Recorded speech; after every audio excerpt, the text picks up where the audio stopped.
போராளிகளே என்ற சொல்லாடலை முதலில் பயன்படுத்தியவர் பகவான் புத்தர். நல்லா கேட்டுக்கங்க. புத்தர் சொன்னதாக புரட்சியாளர் அம்பேத்கர் பாலி மொழியிலிருந்து கற்று அங்கிருந்து எடுத்து எழுதுகிறார். எங்கெல்லாம் அநீதி நடக்கிறதோ, எங்கெல்லாம் அதர்மம் நடக்கிறதோ, எங்கெல்லாம் அக்கிரமம் நடக்கிறதோ அதை பார்த்துட்டு வாயை மூடி கிடைக்காமல் நீங்கள் போராடுகிறீர்கள், ஆகையால் நீங்கள் போராடிகள். அப்ப உண்மையான நிகழ்கால போராளிகள் யார்? விடுதலை சிறுத்தைகள் தான். எல்லா பேரும் வர்றாங்க. நான் தாண்டா அடுத்த முதல்வர் பரப்பு சினிமால இருந்து ஒரு குரூப் பல குரூப்கள் பரப்பு வர்றாங்க. நாங்க வாக்கு அரசியலுக்கு வரல, வாக்கரிசி போட்டுட்டு அரசியலுக்கு வந்தோம். ஆனா நம்ம அந்த வரலாறுகளை நம்ம தெரிஞ்சுக்கிறோம். வரலாறை தெரியாமல் வரலாறு வென்றெடுக்க முடியாது. இது யார் சொல்றது? புரட்சியாளர் அம்பேத்கர் அவர்களே சொல்றாரு. புத்தரின் அதாவது வாரிசா இல்ல புத்தருடைய கருத்துக்களை உள்வாங்கி களமாடக்கூடிய ஒரே மாபெரும் தலைவர் அது அம்பேத்கருடைய அதே கொள்கையோடு களமாடக்கூடிய ஒரே தலைவர் யாருன்னா எழுச்சி தமிழர் தான். இந்த வகையில தலைவர் இந்த விளக்கத்தை அறிவித்த பிறகு முதல் பயிற்சி வகுப்பு நடக்கின்ற இடமே உங்க மயிலாடுதுறை. கருமொழி முத்துக்குமாருக்கு செலவச்சான். அப்ப தலைவர் சொல்லுவாரு, தன்மான தமிழ் புலி, தமிழீழ கொள்கை புலி, ஈழ தமிழருக்காய் உயிர் கொடுத்த தமிழ்நாட்டு கருமொழின்பாரு. அடுத்த நாள் தமிழர் இறையாண்மை மாட்டில் என்ன சொன்னாரு? தாயகம் தேசியம் தன்னாட்சி வெல்வோம், அதுவே தமிழர் இறையாண்மை உலகுக்கு சொல்வோம். அடுத்த தேர்தலை பற்றி சிந்திப்பவன் அரசியல்வாதி, அடுத்த மக்களை பற்றி சிந்திப்பவன் போராளி தலைவன். நிறைய பேர் சொல்றாங்க ராஜராஜ சோழன் ராஜேந்திர சோழன் தலைவர் எதிர்த்து பேசிட்டாரு. அது எதிர்த்து பேசினாருன்னா ஒரு பறையனுக்கு தானே தெரியும் அந்த வழி. உனக்கு எப்படி தெரியும்? ஒரு அறிவாளி நம்மகிட்ட இருக்கிறாரு. ஆனா நம்ம சரியா இல்ல.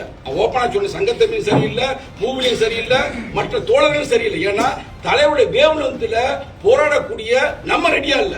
அவர் சொல்ற அந்த வேவுலத்துல மட்டும் சென்றால் நிச்சயமாக 2031 தமிழகத்தின் முதல்வர் எழுச்சி தமிழர். இன்னைக்கு தமிழ் தேசியம் அப்படின்னு அறிவிச்சிருக்கிறாருன்னா சும்மா சீமானுக்காக அந்த ஆம குஞ்சு அணில் குஞ்சுகளுக்காக. இது நம்ம அரசியல் அடுத்த நகர்வு. ஒருவேளை இல்ல உறுதியாக எழுச்சி தமிழர் என்று முதல்வராகிறாரோ அன்னைக்கு தான் ஈழத்திற்கான தீர்வே கிடைக்கும்.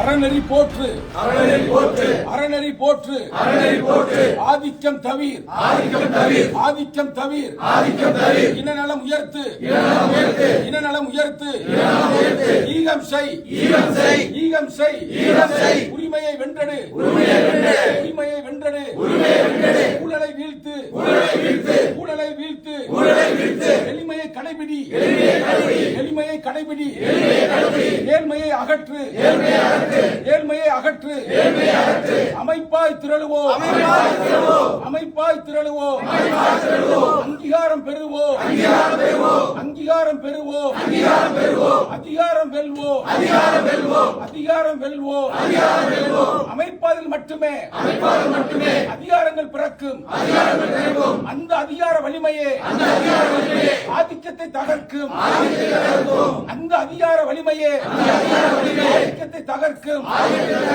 அரசியல் படுத்துதல் நடந்தேற வேண்டும், அரசியல் படுத்துதல் நடந்தேற வேண்டும், அரசியல் படுத்துதல் நடந்தேற வேண்டும், அரசியல் படுத்துதல் நடந்தேற வேண்டும், அது அடுத்தடுத்த தலைமுறைக்கும் தொடர்ந்திட வேண்டும். அரசியல் படுத்துதல் நடந்தேற வேண்டும். அரசியல் படுத்துதல் நடந்தேற வேண்டும். அடுத்தடுத்த தலைமுறைக்கும் தொடர்ந்திட வேண்டும். அடுத்தடுத்த தலைமுறைக்கும் தொடர்ந்திட வேண்டும். என் கட்சி, என் கட்சி, என் மக்கள், எல்லாம் என் சொந்தம். ஏற்கின்ற உறவுகளும், ஏற்கின்ற உறவுகளும், ஏற்கின்ற தொடர்புகளும் வேண்டும் வேண்டும் வேண்டும் வேண்டும். என் கட்சி, என் மக்கள், எல்லாம் என் சொந்தம். ஏற்கின்ற உறவுகளும், தொடர்புகளும் வேண்டும் வேண்டும் வேண்டும். அரசியல் படுத்துதல் நடந்தேற வேண்டும். அரசியல் படுத்துதல் நடந்தேற வேண்டும். அடுத்தடுத்த தலைமுறைக்கும் தொடர்ந்திட வேண்டும். கொள்கை வெல்ல களமாடுவோம். கொள்கை வெல்ல களமாடுவோம். கோட்டை ஒரு நாள் கொடியேற்றுவோம். அதற்காக கற்றலும் கற்பித்தலும் கடமையாதல் வேண்டும். அதாவது போராளிகளே அப்படின்னு முதல்ல இன்னைக்கு நேரத்தில் இயேசு பிறப்பதற்கு முன்னால், முகமது நபிக்கெல்லாம் முன்னால் போராளிகளே என்ற சொல்லாடலை முதலில் பயன்படுத்தியவர் பகவான் புத்தர். யாரு பதிவு பண்றாங்கன்னா, புரட்சியாளர் அம்பேத்கர் தனது புத்தகத்தில் பதிவு பண்றாரு. புத்தா அண்ட் திஸ் தம்மா என்ற புத்தகம் தான் கடைசி புத்தகம். நீங்க பார்த்திருப்பீங்க, படிச்சிருப்பீங்க. தமிழ்ல வந்து புத்தரும் அவர் தம்மமும். அந்த புத்தகத்தில் அவர் என்ன பண்றாருன்னா, போராளிகளே அப்படின்னு அந்த யாரு புத்தருடைய சீடர்களை பார்த்து சொல்றாரு.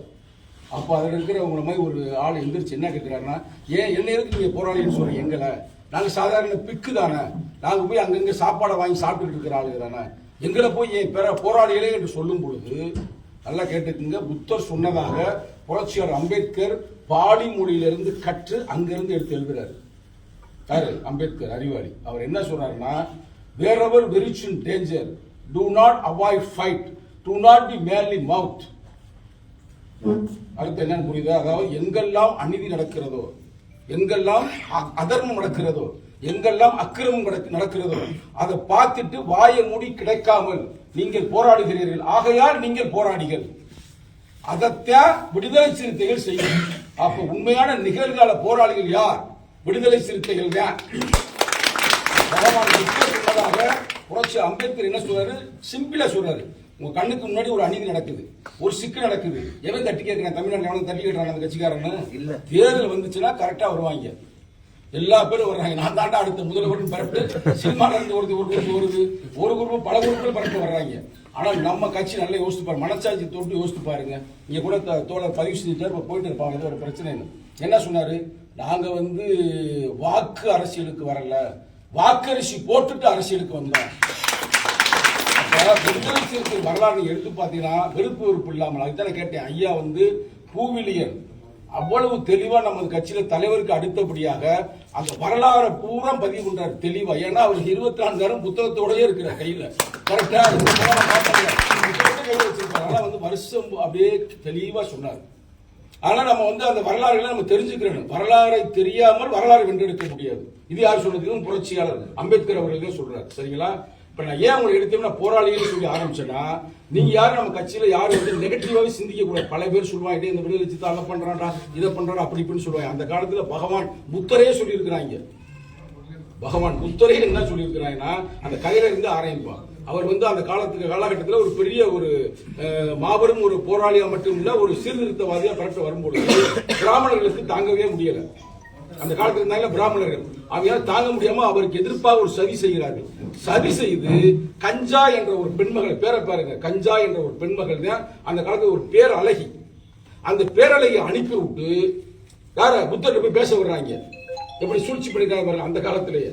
2000 ஆண்டுகளுக்கு முன்னாடி பேச முடிச்சுட்டு அந்த அம்மா வெளியில வரும்போது என்ன சொல்றதுன்னா, எனக்கும் புத்தருக்கு காதல் வந்துருச்சு. எப்படி?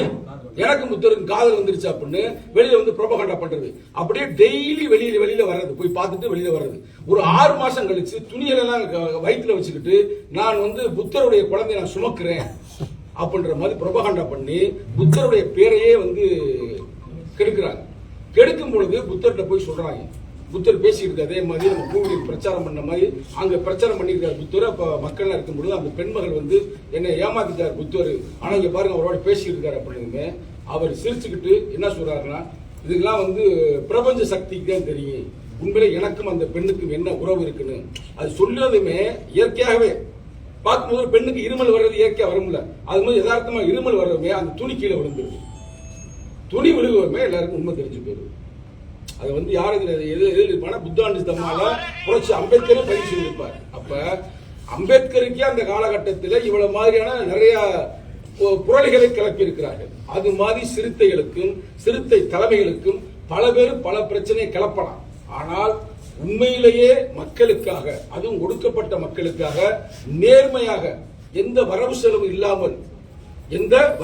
இல்லாமல் போராடக்கூடிய ஒரே நிகழ்காலத்துடைய புத்தரின், அதாவது வாரிசா இல்ல புத்தருடைய கருத்துக்களை உருவாக்கி களமாடக்கூடிய ஒரே மாபெரும் தலைவர், அது அம்பேத்கருடைய அதே கொள்கையோடு களமாடக்கூடிய ஒரே தலைவர் யாருன்னா எழுச்சி தமிழர் தான்.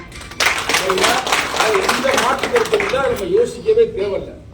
அவருக்கு இப்ப எதுக்கு திடீர்னு நம்ம இது அறிவிச்சிருக்காரு, தமிழ் தேசிய எழுச்சி மாநாடு அதான் அறிவிச்சிருக்காரு தலைவர். என்ன டேட் சொல்லல, என்னைக்குன்னு சொல்லல.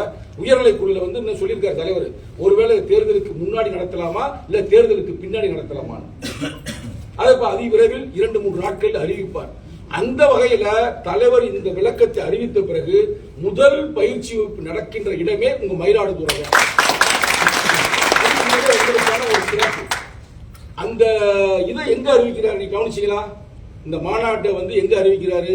கரும்புலி முத்துக்குமாருடைய அந்த நிகழ்வுல அறிவிக்கிறாரு. நம்ம தலைவர் அந்த காலத்திலே சொன்னார், 2010 கரும்புலி முத்துக்குமாருக்கு எங்க செலவச்சான்?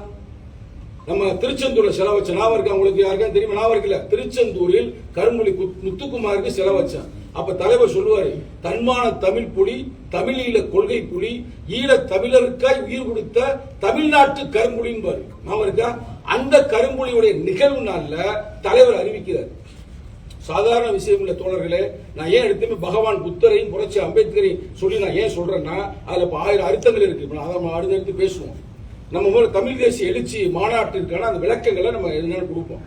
அப்ப அந்த கரும்புலி முத்துக்குமார் என்ன சொன்னார் சாகுறப்ப, அந்த தம்பி ஒன்றும் பறையர் இல்ல, பல்லர் இல்ல, சக்கிலியர் இல்ல, அவர் ஒரு நாடார் சமூகத்தை சார்ந்தவர். அந்த தம்பி என்ன சொல்றாருன்னா, எனது சாவை மேதகு பிரபாகரனிடம் சொல்லுங்கள், அதே நேரத்தில் எழுச்சி தமிழர் திருமாவளவன் சொல்லுங்கள், எங்கள் அண்ணன் திருமாவளவன் சொல்லுங்கள். சொன்னாரா சொல்லலையா? இன்னொன்னு சொன்னாரு, அது நிறைய பேர் நீ கவனிச்சிருக்க மாட்டீங்க. மேதகு பிரபாகரன் எப்படிதான் தெரிஞ்சுக்கிறாரு, காட்டுக்குள்ள இருக்கிறாரு, ஆனா நாட்டுக்குள்ள இருக்கிற எங்க அண்ணன் திருமாவளவனுக்கு தான் தெரியாம போயிரும் அப்படின்றாருன்னா எவ்வளவு ஒரு நுட்பமா சாகர காலத்துல கூட இந்த செய்திகளை இரட்டடிப்பு செய்து விடுவார்கள். சாதி வெறி பிடித்தவர்கள் திருமாவிடம் சொல்ல மாட்டார்கள். அந்த பாயிண்ட தான் நம்ம பூவிலியன் கரெக்டா வச்சாரு. ஆரம்ப காலகட்டத்தில் தமிழ் தேசியம் எழுச்சி தமிழர் பேசும் பொழுது எதிர்ப்பு இருந்ததுன்னு அதை கவனிச்சீங்களா கவனிக்கலையா? அந்த எதிர்ப்பு அந்த காலகட்டத்தில் இருந்தாலும் கூட கரும்புலி முத்துக்குமார் தம்பி கரெக்டா 2009 என்று எண்ணுகிறேன், 2009 2010 ஜனவரி மாசம் தலைவர் வந்து உண்ணாவிரதம் இருக்கிறாரு. ஞாபகம் இருக்குதா? அப்ப மேதகு பிரபாகரன் உயிரோடு இருக்கிறார். கரெக்ட் 2009 எழுச்சி தமிழர் உங்களுக்கு உண்ணாவிரதம் இருக்கிறார், சாகுமறை உண்ணாவிரதம். அந்த உண்ணாவிரதத்தில் கலந்து கொண்ட அந்த தம்பி தான் கரெக்டா ஜனவரி 29 தன்னை மாய்த்துக் கொள்கிறார். இதுதாங்க வரலாறு. சும்மா நம்ம வந்து தமிழ் தேசியம் ஏதோ இந்த மற்ற பயிலுக்கு மாதிரி ஒரு போர் அடிக்கிறதுக்காக நம்ம செய்யக்கூடியது அல்ல, ஏதோ அரசியல் பொழப்புக்காக நடத்துவது தமிழ் தேசியம் அல்ல. தமிழ் தேசியத்தின் சொல்லாடலை இன்னமும் சொல்ல போனா தமிழகத்தில் பரவலாக கொண்டு சென்றவர் எழுச்சி தமிழ். யாருமே மறக்க முடியாது, மறுக்கவும் முடியாது. ஒரு காலத்தில் தமிழ் தேசிய தந்தை என்ற நல்ல பேர் தமிழ் தேசிய என்ன சொல்லுங்க, என்ன திருப்பி சொல்லுங்க, ஆதித்தனார் ரைட்டா? அவரு சொன்னார், அவர் தமிழ் தேசிய தந்தை என்று சொல்வார்கள். அவருக்கு கூட 2008 அவர் புத்தகத்தை நாட்டுடைமை ஆக்கியது எழுச்சி தமிழர். சென்று அவர் செய்து முடித்தார். அப்ப தமிழ் தேசியத்தை சில பேர் களமாடினார்கள். யார் களமாடினா?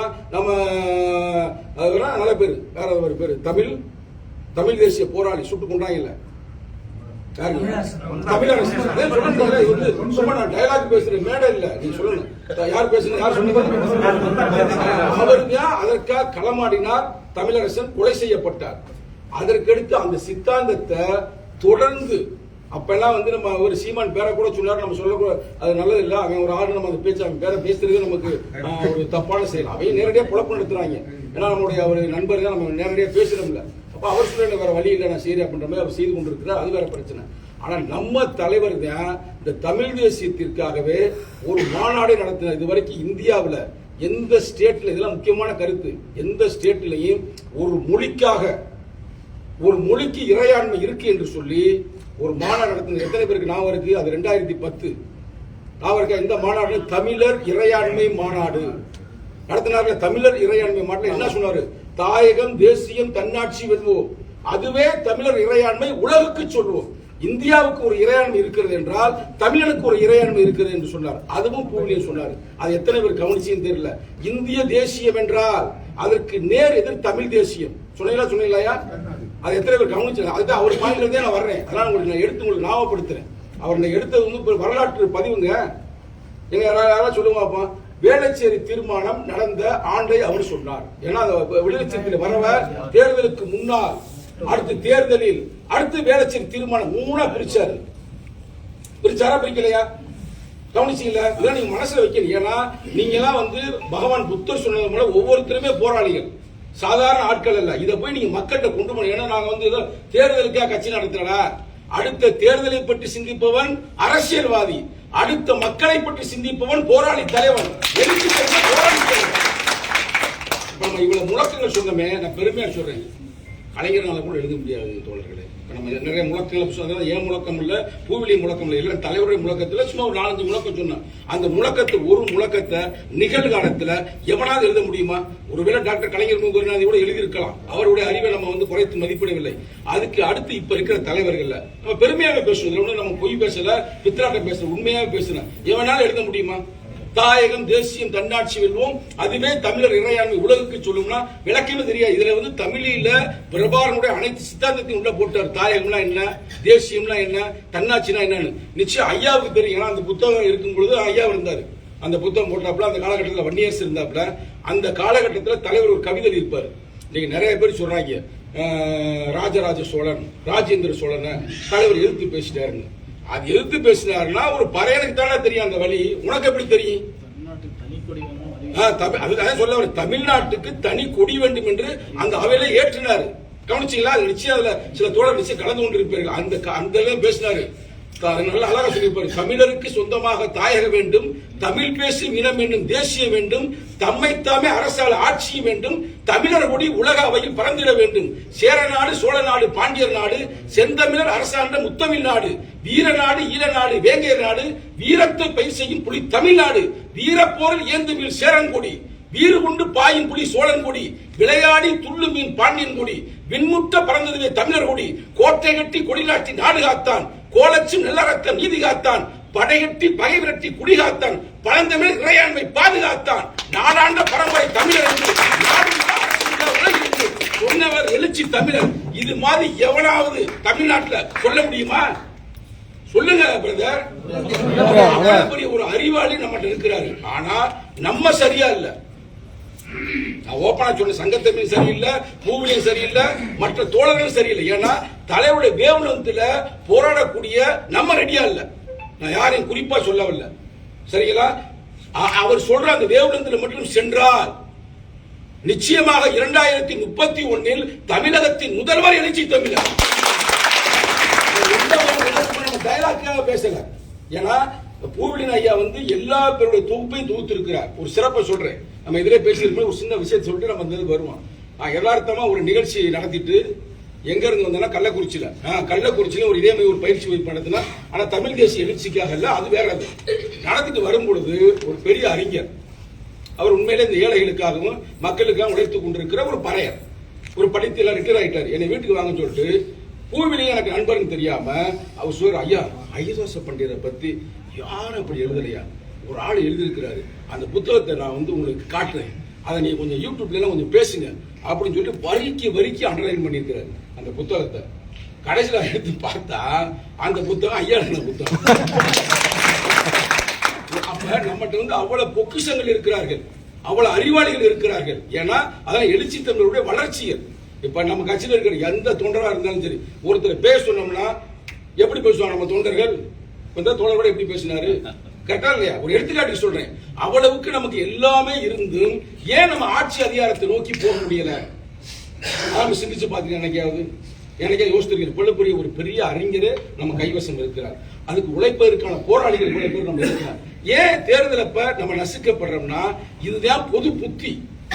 பொது புத்தியில இவனா இப்படித்தான் அவனா அப்படித்தான் அப்படின்ற அந்த மனநிலையை உருவாக்கி இருக்கிறார்கள். அந்த மனநிலையை உடைக்க வேண்டும் என்பதற்காகத்தான் எல்லா வரலாறையும் சொன்னாரு.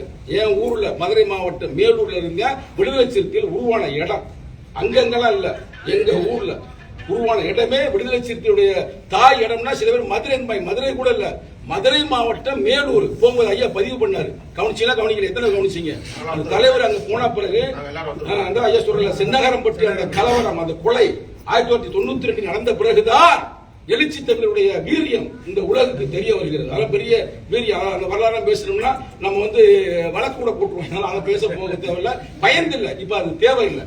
நம்ம தேர்தல் களத்துக்கு வந்துட்டோம், சரிங்களா?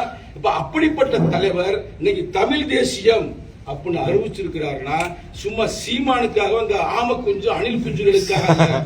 இது நம்ம அரசியல் அடுத்த நகர்வு. தலைவர் சொல்ல அடுத்த பாய்ச்சலுக்கு அணியமாகும்னா அடுத்த பாய்ச்சலுக்கு நம்ம வரணும்.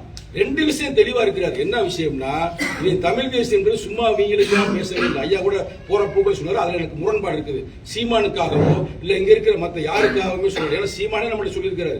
நான் நடத்தின நிகழ்ச்சியில என்ன சொன்னாருன்னா, நான் நடத்துனப்ப இளைஞர் எழுச்சி பாசத்துல அது கொரோனா காலத்துல தமிழ் தேசியமும் எழுச்சி தமிழனும் தலைப்பு நடத்தும் பொழுது அவர் என்ன சொல்றாருன்னா, தமிழ் தேசியத்தை நான் உண்மையிலேயே படித்தது மேதகு பிரபாகரனும் எழுச்சி தமிழனும் அவரை பதிவு பண்ணார். அந்த ரெக்கார்டு இப்ப இருக்கு நம்மள்கிட்ட.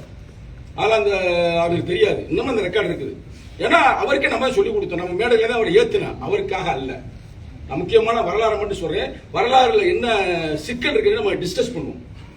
அதாவது அம்பேத்கரை போல ஒரு அறிவாளி உலகத்துல யாருமே இல்லை அப்படின்றது எந்த வகையான மாற்று கருத்து இல்லை. ஒரு ஒடுக்கப்பட்ட கற்பனை பண்ணி பாருங்க. திடீர்னு ஒருத்தன் பறக்கிறான்டா, தலித்துல இருந்து பிறந்த அரசியலமைப்பு சட்டம் எழுத போறான்டா, யாரும் உருவாக்க முடியுமா? இது வரைக்கும் இப்ப கூட நிகழ்காலத்தில் அம்பேத்கர் அறிவாளி யாருமே இல்லைங்க. எந்த வேணும் சும்மா இதுக்கெல்லாம் சொல்ல கற்பனையா கூட நீங்க சிந்திச்சு பாருங்களேன். இப்ப அம்பேத்கர் ஒருத்தர் இல்லைங்க, நம்ம நிலைமை என்ன? நீ என்னைக்காச்சும் யோசிச்சிருக்கீங்களா? நான் தனியா இருந்து யோசிப்பேன்.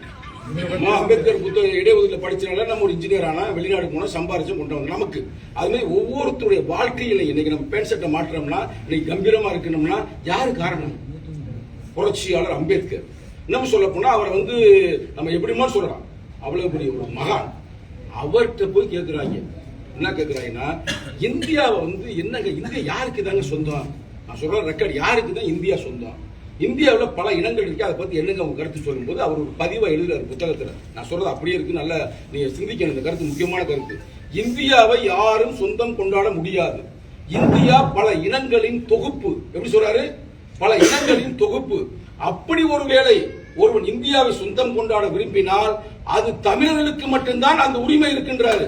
அந்த தமிழர்கள் தான் அந்த காலகட்டத்தில் நாகர்கள். அவர்களை திராவிடர்கள் என்றும் அழைப்பார்கள். ரெக்கார்டு புரட்சியாளர் அம்பேத்கருடைய 9வது தொகுப்புலையும் 14வது தொகுப்புலையும் இந்த ரெக்கார்டு சொல்ற ரெக்கார்டு அப்படியே இருக்குது, வரி மாறாம. இந்த நாட்டை ஆண்டவர்கள் நாகர்கள் தான். இதுவரைக்கும் எல்லாரும் பேசியிருப்பாங்க. அடுத்த வரலாறு பேச வேண்டும் என்பதற்காகத்தான் இன்னைக்கு உங்க ஊருக்கே வந்தது, மயிலாடுதுறைக்கு. அம்பேத்கர் சொன்ன இதுவரைக்கும் சில பேர் பேசியிருக்கிறாங்க. நாகர்கள் தான் தமிழர்கள், தமிழர்கள் தான் திராவிடர்கள். அந்த நாகர்கள் யார் அப்படின்னு கேட்கும் போது அந்த நாகர்கள் தான் பறையர்கள் இருக்காரு. அது தெரியுமா? எத்தனை பேருக்கு தெரியாது? புத்தாண்டிஸ் தம்மால அதுல ஒரு சாதி பேர் வருதுன்னா பறையர்கள் என்ற இனத்தை மட்டும்தான் பதிவு செய்கிறார். அவர் சொல்றாரு, பறையர்கள் சாதி அல்ல, அவர்கள் ஒரு இனம்ன்றாரு.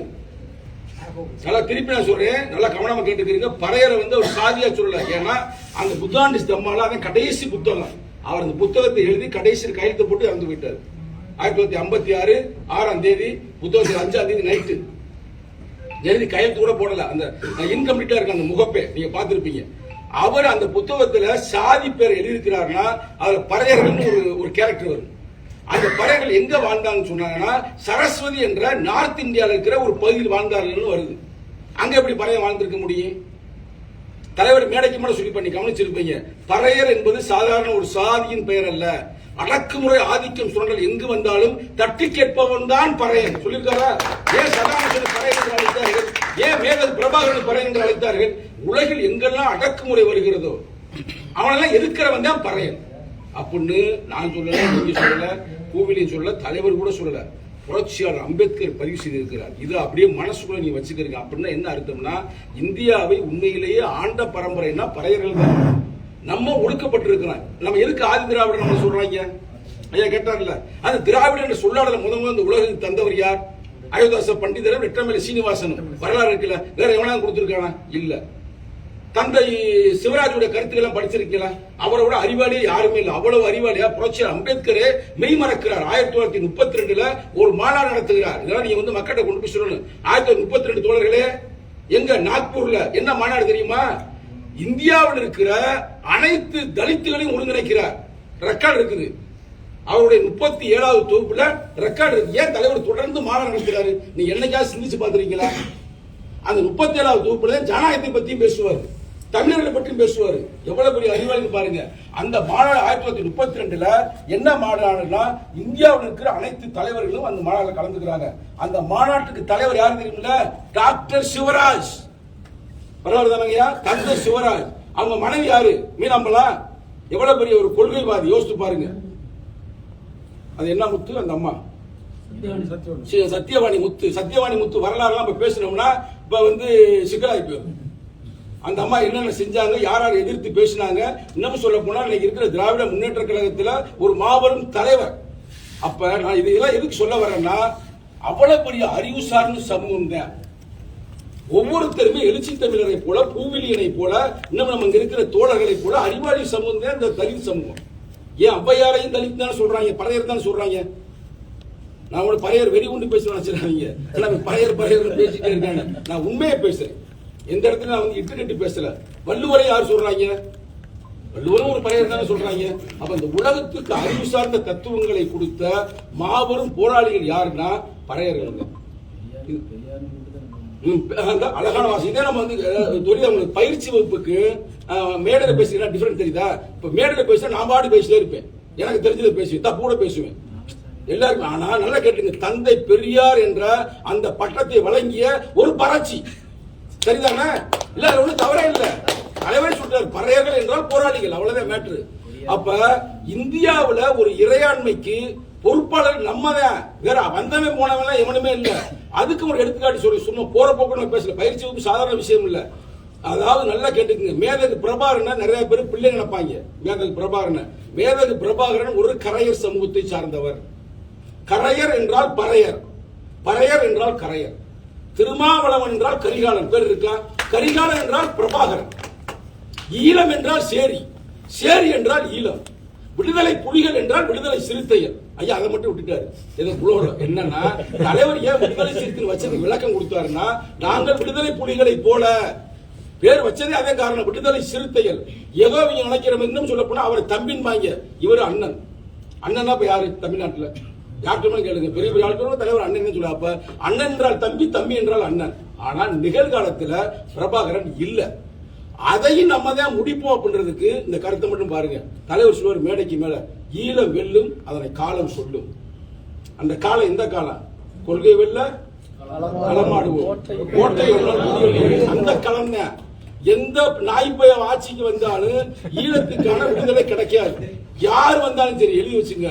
ஒருவேளை இல்ல, உறுதியாக எழுச்சி தமிழர் என்று முதல்வராகிறாரோ அன்னைக்கு தான் ஈழத்திற்கான தீர்வே கிடைக்கும். தீர்வாக இருக்காது, அரசியல் ரீதியான ஒரு தீர்வாக இருக்கு. ஏன்னா மேதகு பிரபாகரன் அங்க போய் சந்திச்சுட்டு தலைவர் முத துபாய்க்கு தான் வந்தார் 2002 ஃபர்ஸ்ட் சந்திப்புல. அப்ப தலைவரை போய் காட்டினாராம். இது வந்து யார்கிட்டயுமே சொல்ல, நாங்க அதுக்கே வந்து சாட்சி. நான் தான் கார்ல போய்கிட்டு இருக்கேன், என் கார்ல நான் தான் ஓட்டிக்கிட்டு இருக்கிறேன். என் பின்னாடி யார் உட்கார்ந்து இருக்கிறா? பட்டணம் மணி, இன்னைக்கு இருக்கிற பட்டணம் மணி தான் அன்றைய தலைவர். அப்ப வந்து முத்தமிழ் வளவன் இருக்கிறாங்க, 2 பேர் இருக்கிறாங்க. எல்லாரும் இறங்க சொல்லிட்டு நானும் பட்டணம் மணி மட்டும் வண்டியில இருக்கிறேன். தலைவர் முன்னாடி இருக்காரு, நாங்க இருக்கிறேன். என்னமா சொல்றாரு?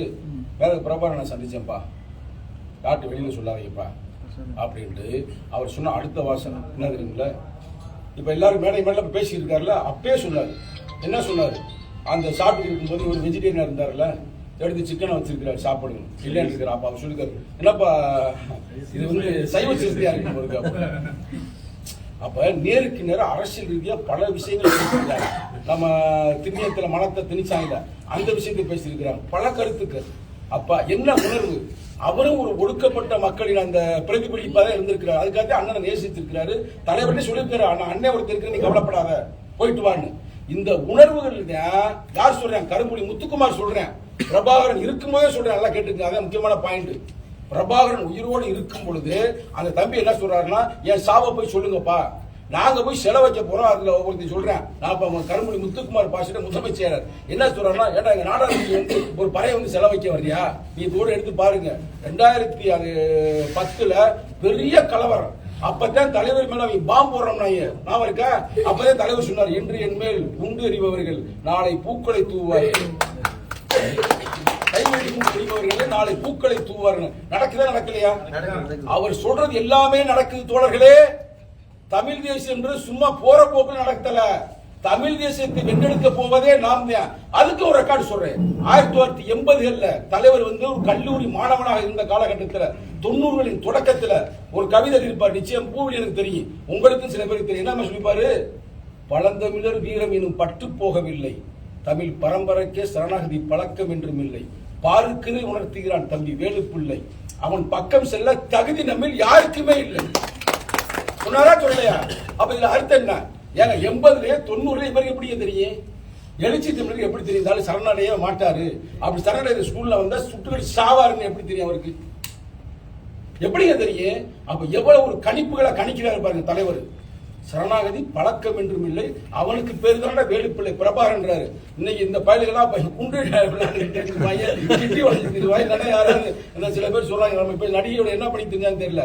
தலைவர் வந்து இல்ல, நான் இது சிரிக்கிறதுக்காக பேசல, இதுல உண்மையை பேசுறேன். அந்த காலகட்டத்தில் ஒரு கவிதை பாடியிருக்காங்க, அது எவ்வளவு ஒரு உண்மை இருக்கு பார்த்தீங்களா? பாருங்க, ஒரு போராளி வந்து நிச்சயம் வந்து அப்படி ஒரு சூழ்நிலை வந்து அவர் செத்து கூட போவாரே தவிர சரணடைய மாட்டார்கள். திருப்பி நான் சொல்றேன், இப்ப யோசித்து பாருங்க.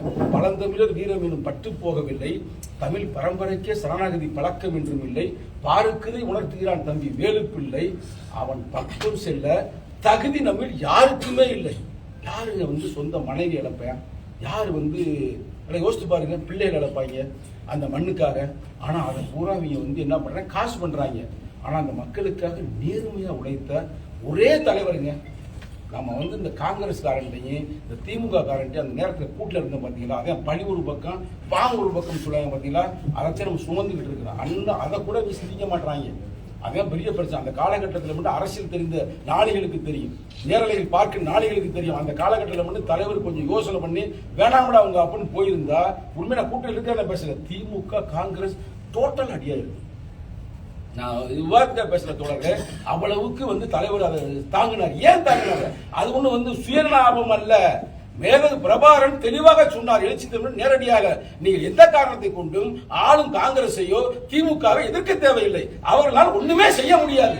அவர் கணிச்சிருக்கிறாங்க, நீங்க என்ன செய்ய முடியும், அப்படியே விடுங்க. பிஜேபி வந்துட்டான்ல, 10 வருஷம் மேல ஆடுறாங்கல்ல, ஏதாவது செஞ்சிருக்கிறாங்களா? எந்த ஆட்சியாளர்களும் செய்ய முடியாது. ஏன்னா அவ்வளவுக்கு வெளியுறவு கொள்கையில சிக்கல் இருக்கு, வெளியுறவு கொள்கையிலே இந்த பிரச்சனை இருக்குது. அப்ப இதுக்கெல்லாம் என்ன தீர்வுனா, நான் சொல்றதை எழுதி வச்சுக்க. மயிலாடுதுறையில 2031 எழுச்சி தமிழர் தமிழகத்தின் முதல்வரானால் மட்டும்தான் நமக்கு ஒண்ணு செய்ய மாட்டாங்க. நான் இதுக்காக சொல்ல, லைவ்ல கூட போது எனக்கு ஒன்றும் பயமும் இல்லை, பிரச்சனையும் இல்லை. உண்மையை சொல்றது சங்கத்தமிழ் என்ன பயம்? நம்ம தலைவர் சொல்லி கொடுத்தது என்ன?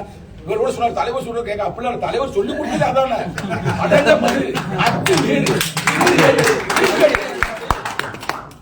நம்ம தேடி தேடி அடிக்கலாம். ஆனா நம்ம அப்படி கூட அடிக்கல, நம்ம அடிச்சவனா அடிக்கலாம், அவ்வளவுதானே.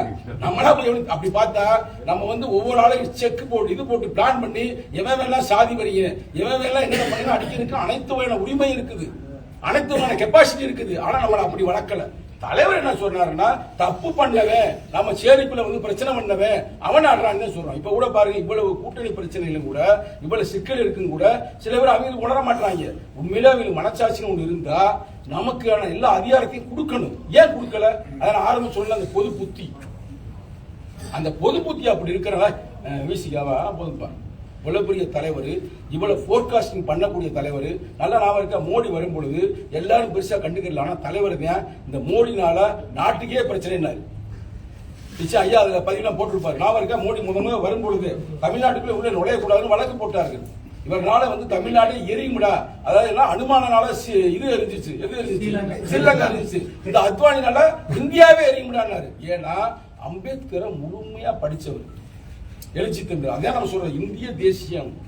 இந்திய தேசியம் வந்து இன்னைக்கு நமக்கு எதிர்ப்பாக கூட இருக்கலாம். ஆனா புரட்சி அம்பேத்கர் கட்டமைத்த இந்திய தேசியம் என்பது அது வந்து தலித் தேசியத்தை உருவாக்கியது, தமிழர்கள் தேசியத்தை உருவாக்கியது. ஆனா அதை நம்மளால செயல்படுத்த முடியல. ஏன்னா இந்தியாவிலேயே அப்படிப்பட்ட லீடர் வரல. இந்தியாவை ஆளுறதுக்கு யாராவது இருக்காங்க ஆளு, ஒரு ஆள் சொல்லுங்க. இந்தியாவில் அடுத்த பிரதமர் ஒரு தலித் வருவாரா? அம்பேத்கர் அரசியல் சட்டத்தையே எழுதிட்டாரு. அரசியல் சட்டம் யாரும் எழுத முடியாது.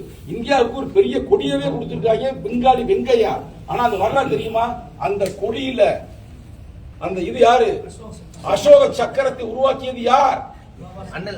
புரட்சியாளர் அம்பேத்கர். ஏன் உருவாக்குற வரலாறு தெரியுமா? ஏன் அதை உருவாக்குன? அது அரசியலுக்கான அதிகாரத்திற்கான குறியீடு. நாளைக்கு ஒருத்தன் வருவேன், எவனாவது ஒருத்தன் வருவேன், இந்த நாட்டை பிடிப்பேன், அது யாரு?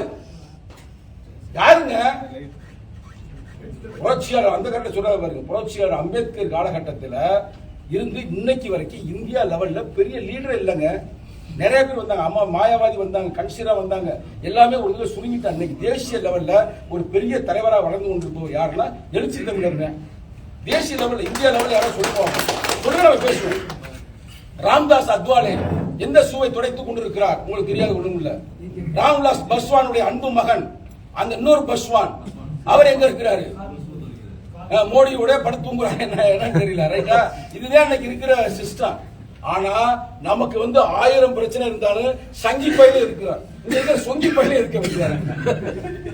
நம்ம எதிரி, உண்மையான எதிரி யாரு தெரியுமில்ல? நமக்கு விடுதலை சிறுத்தைகளுக்கு உண்மையான எதிரி யாருன்னா எழுச்சி தமிழர் அப்படின்னு ஒரு பாயிண்ட் வச்சீங்கன்னா நமக்கு நேர் எதிரி மோடி கூட இல்ல, அமித்ஷா கூட இல்ல, மோகன் பகவத், RSS.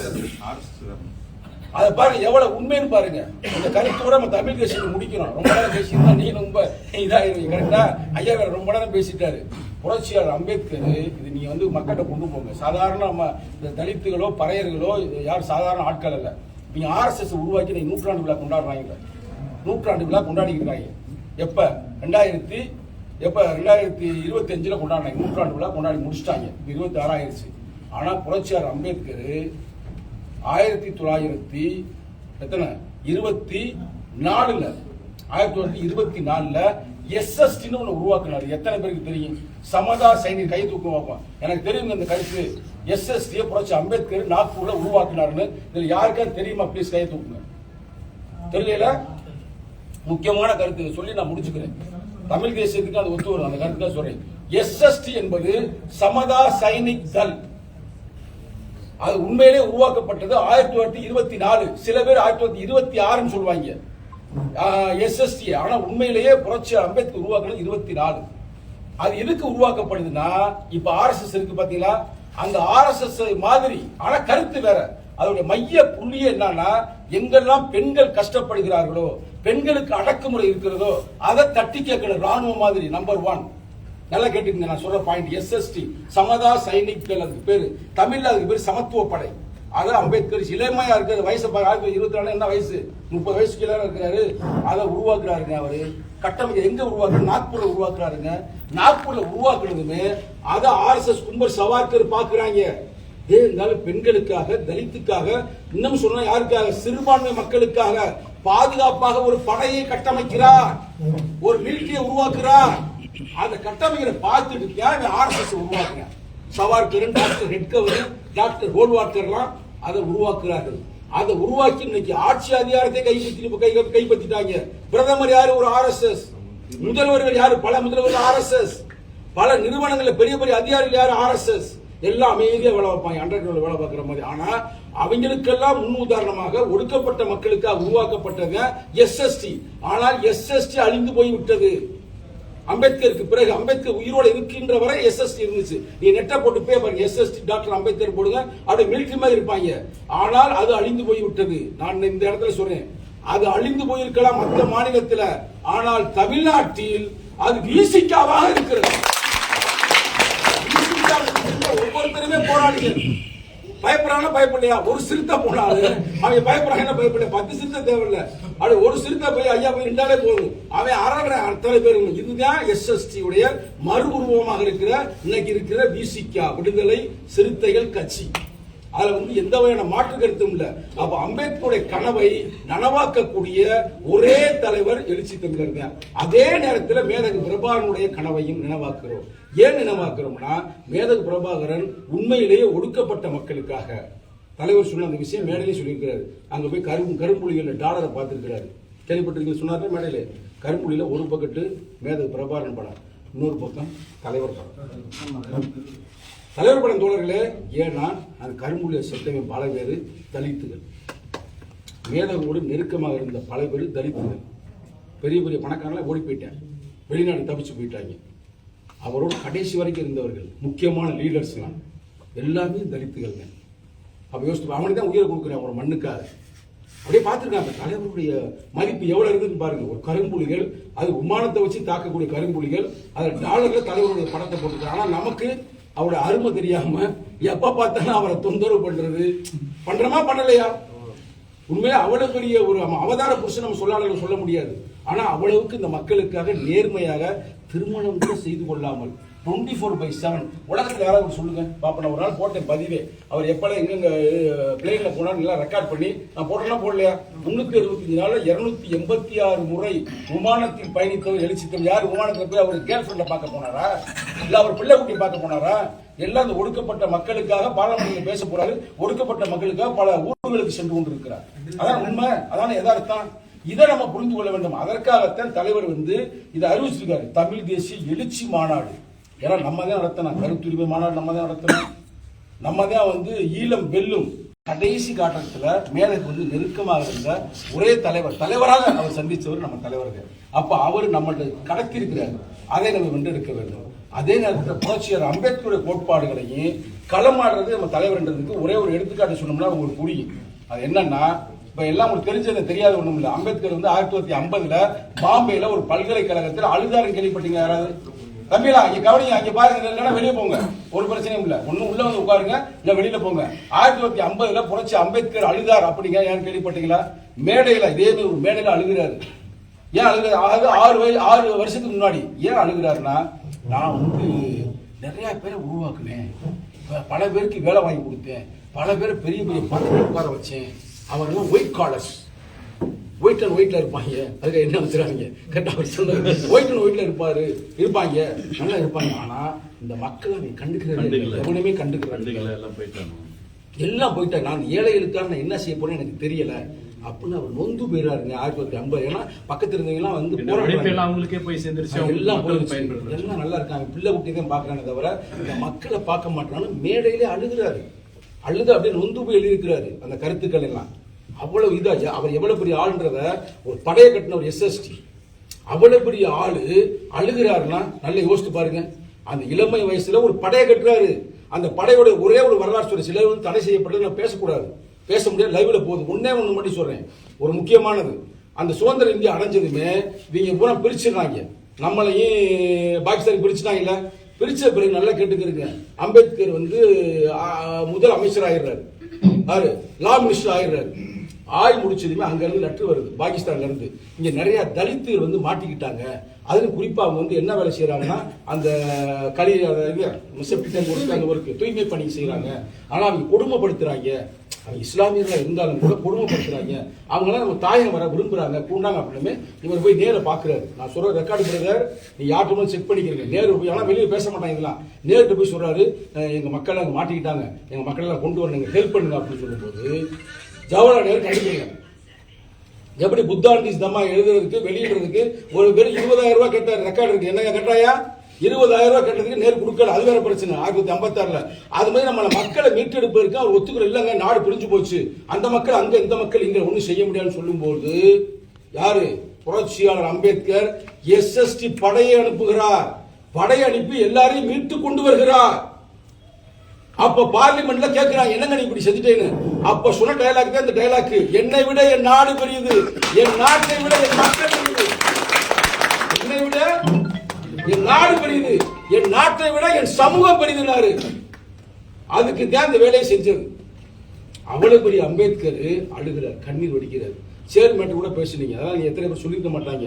அவர் சேர் மட்டும் ஃப்ரீயா இருந்திருக்கு, அதில் போய் சர்தார் வல்லபாய் பட்டேல் உட்கார்ந்துருக்காரு. அப்ப அம்பேத்கர் சொன்னதுங்க, சேரை விட்டு எந்திரிப்பா பண்ணிருக்காரு. சேருக்கு அதே அரசியல் எந்திரிப்பாடல இல்லை, சும்மா பக்கத்தில் உட்காருங்க இருக்காரு. நீ எந்திரிக்கிறியா இல்லை என் ஷூ கண்ணத்துக்கு வரணுமான்னு கேட்டிருக்காரு. அவ்வளவுக்கு ஒரு போராட்டம். சிரிச்ச படத்தை நீங்க பார்த்துருக்கலாம், எங்கேயாவது பார்த்துருக்கீங்களா சொல்லுங்க தோழர்களே. ஒரே ஒரு படம் இருக்கு, அந்த ஒரு இடத்துல எது சிரிச்சாண்டா நான் விளக்கம் கொடுக்குறேன். ஆனா அவர் எங்கேயுமே அவர் சிரித்ததில்லை. அவ்வளவுக்கு இந்த மக்கள் நேசிச்சவர். 1950 அழுகிறாருன்னா எல்லாம் வந்து அவன் போறேன், ஆனா ஏழைகளை பார்க்க யாருமே இல்லைன்னு இதான் உள்வாங்கி தலைவர். எல்லாம் கேட்டுக்குங்க. எங்க மதுரை மாவட்டம் மேலூருக்கு வந்தார்ல, ஒரு ரூபாய கூட படிச்சவன் சேரல. அதனால ஒரு பேரை சொல்ல, இவர் வந்து பேரை மட்டும் மேலடியா அந்த விஜய் பேரை சொன்னா சொன்னாரு. அப்ப சேர்ந்து இருந்தது ஆற்றல் அரசு, சக்திவேல், அப்புறம் முத்துக்குமார் என் மாப்பிள்ள, இன்னும் ஒரு 4-5 பேர், எனக்கு பேர் எல்லாம் மறந்து போச்சு, எல்லாம் இருக்கிறாங்க. நம்ம இவர் ஐயாவு, அது மாதிரி ஒரு 10 பேர் இருக்கிறாங்க. இந்த 10 பேருமே சாதாரண நீங்க பே பாருங்க எப்படி இருக்காங்க. அப்ப எவ்வளவு ஏழ்மையா இருந்திருப்பாங்க, அதே நேரத்தில் எவ்வளவு ஒரு இதா இருந்திருப்பாங்க. அவங்கள வச்சு கட்டமைச்சவர் தான் எழுச்சி தமிழர். நானும் அந்த காலகட்டத்தில் போகல, நான் அதையும் சொல்றேன். நான் இன்ஜினியரிங் படிச்சிருந்தேன். எங்க அப்பா காங்கிரஸ் மாவட்ட செயலாளர், அங்க மட்டும் போகாரு அப்படின்னாரு. ரொம்ப பயங்கரமான அமைப்பு. எப்ப நான் சொல்றது அந்த 90கள்ல, சரிங்களா? அப்ப வந்ததெல்லாம் யாரு? சாதாரண மாட்டு வண்டி வேலை செய்யறவங்க, கரெக்டா இல்லையா? சாதாரண மிக எளிய மக்கள். அப்ப அம்பேத்கர் என்ன கனவு கண்டாரு? எளிய மக்கள் நீ அணிதிரட்டு, அவங்களுக்காக உதவும் சொன்னார்ல. அப்ப வந்தவர்கள் பூரா யாரு? எளிய மக்கள். என்ன பண்ண நம்மளா வந்து இருக்கிறாங்களா, எழுச்சி தமிழ் மதுரை மாவட்டத்தில் மேலூர்ல நாங்க தைரியமா இருக்கிறோம். எந்த மாற்று கருத்து இன்னும் சொல்ல போனா அம்பேத்கர்லாம் எனக்கு வந்து காங்கிரஸ்காரங்க நினைச்சேன். ஓப்பனாக எங்க அப்பா காங்கிரஸ் கட்சிக்காரன்றனால போட்டா போட்டு போற காங்கிரஸ் கட்சிக்காரர் இதுதான் எதார்த்தம். நான் சொல்ற 90கள்ல புரட்சியர் அம்பேத்கர் வந்து எங்க ஏரியால இங்க எப்படி தெரியல கொண்டு போனதே எழுச்சி தமிழர் தான். அதுக்கு என்ன காரணம்னா அம்பேத்கர் இவ்வளவு கொடுமையிலாம் என்னடா பிரச்சனை அப்படின்னு கேட்கிறாங்க. அவர் ஒரே வாசி சொல்லிட்டாரு, பலியிடப்படுவது ஆடுகளைத்தான், சிங்கங்களை அல்ல. அதனால கடைசி அவர் சொன்னது, கடைசியோட அழுது முடிச்சு இதுக்கு என்னங்க தீர்வு?